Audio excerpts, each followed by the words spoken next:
अरविंद केजरीवाल फिलहाल ईडी की हिरासत से सरकारी आदेश जारी कर रहे हैं, सरकार चला रहे हैं। उनका ये कहना है कि वो अगर जुडिशियल कस्टडी में भी उन्हें अदालत भेजेगी, वहां से भी वो सरकार चलाएंगे।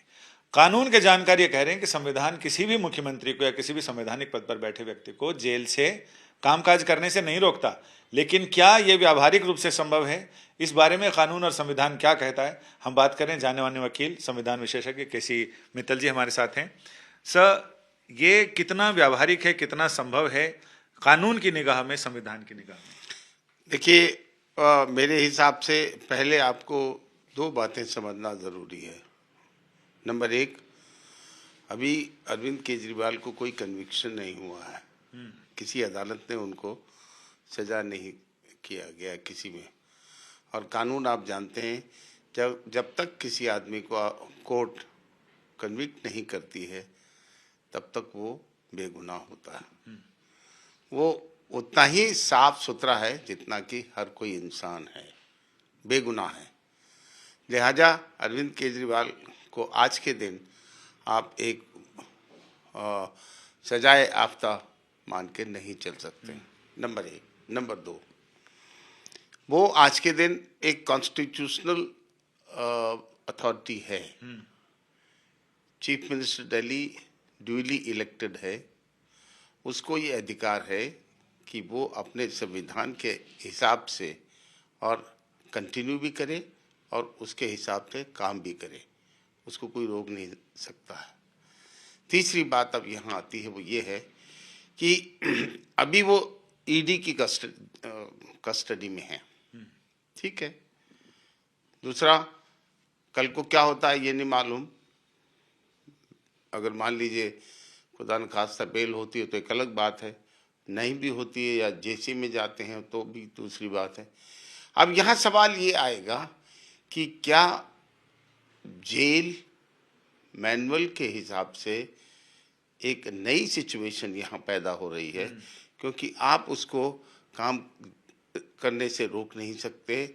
और इसके आपको कुछ एग्जाम्पल्स मिलते हैं। यहाँ सुपरिंटेंडेंट जेल को भी पावर है उनको अलग से रखने का। एक स्पेशल जेल लॉ में कॉन्स्टिट्यूट की जानी चाहिए, वो उसका भी प्रावधान है और ऐसा हुआ है। जब मेरे ख्याल है नरसिम्हा राव जी के टाइम में जब उनके खिलाफ कुछ केसेस चल रहे थे तो आईटीबीपी कैंप में या कहीं शायद स्पेशल को वो जेल का प्रावधान किया गया था। फिर लेफ्टिनेंट गवर्नर के पास ये अधिकार है कि वो स्पेशल जेल बना सकते हैं किसी डेजिग्नेटेड जगह को, डेजिग्नेटेड जेल। देखिए, वो पावर मेरे हिसाब से दिल्ली गवर्नमेंट को है और दिल्ली गवर्नमेंट कैबिनेट के करने से होगा।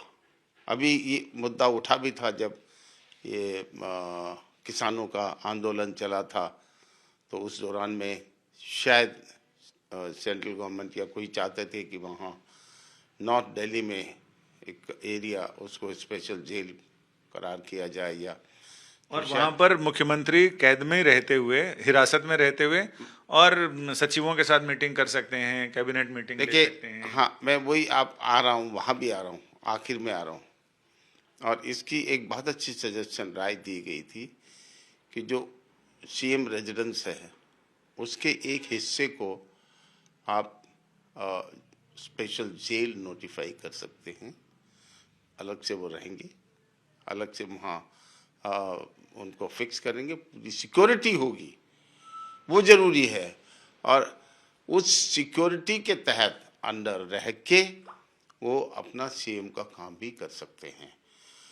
मैं नहीं समझता हूँ कि इस सिचुएशन में जिस तरीके से कहा जा रहा है कि मुख्यमंत्री इस्तीफा दें, काम ना करें, वो तो संविधान के आधार पर, कानून के आधार पर आप नहीं। क्या ऐसा भी हो सकता है कि दिल्ली की कैबिनेट इसको पास करे कि इस हिस्से को जेल बना दिया जाए, फिर लेफ्टिनेंट गवर्नर उसको रोक सकते हैं, अपने पास रोक के फाइल रख सकते हैं? देखिए, जो हालात आप जो बता रहे हैं उसमें ये स्वाभाविक है, और स्वाभाविक ही नहीं बल्कि 99% लेफ्टिनेंट गवर्नर तो उसको रोके बैठेंगे ही बैठेंगे, वो कभी नहीं चाहेंगे कि ऐसा होगा। लेफ्टिनेंट गवर्नर और सेंट्रल गवर्नमेंट एक ही बात है। वो पर अगर वो रोकते हैं तो वो गलती करेंगे, वो गलत कदम उनका होगा, क्योंकि जो कानूनी प्रक्रिया है संविधान के आधार पर, अगर वो जेल मैनुअल से, बल्कि जेल मैनुअल में भी सुपरिंटेंडेंट जेल को अलग से प्रावधान जगह करने का प्रावधान है, क्योंकि आप कॉन्स्टिट्यूशनल अथॉरिटी हैं तो आपको कोई काम करने से रोक नहीं सकता है। हाँ, अगर आप section 8 sub section 3 representation of people act में कन्विक्ट हो जाते हैं और 2 साल की आपको सजा होती है, तब तो आप डिस्क्वालीफाई हो गए। तो आपको का कोई अधिकार नहीं बनता है काम करने का या रहने का या कुर्सी पे रहने का, तो फिर तो आप एमएलए भी नहीं रहते हैं उस हालत में। लेकिन जब तक आप उस स्टेज तक नहीं पहुंचते हैं तब तक आपको संविधान इस बात की इजाज़त देता है। आप कोई जो है ना, आपको कोई कोर्ट ने अभी तक सज़ा नहीं की है, इसलिए आप जब तक सज़ा नहीं होती है तब तक सही मायने में आप बिल्कुल सभी इंसानों की तरह से इंसान है, निर्दोष है। ये कानून है हमारा। तो आप एक सबसे अजीब चीज़ आज के दिन हो रही है जो कोई समझने की कोशिश नहीं कर रहा, और मैं समझता हूँ कि ये क्रिमिनल लॉ को आप ख़त्म कर रहे हैं, इसके चिथड़े उड़ा रहे हैं।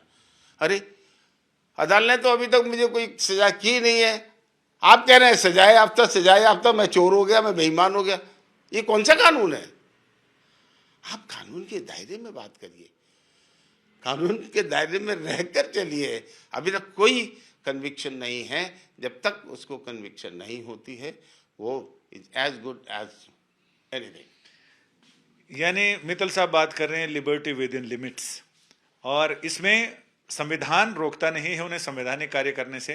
प्रावधान सारे हैं हमारे कानून में, लेकिन उन प्रावधान को लागू करने वालों को भी देखा जाए कि वो इसे लागू करने में कितना सकारात्मक भूमिका निभाते हैं या फिर नकारात्मक भूमिका। कैमरामैन आलोक दास के साथ संजय शर्मा, दिल्ली आज तक।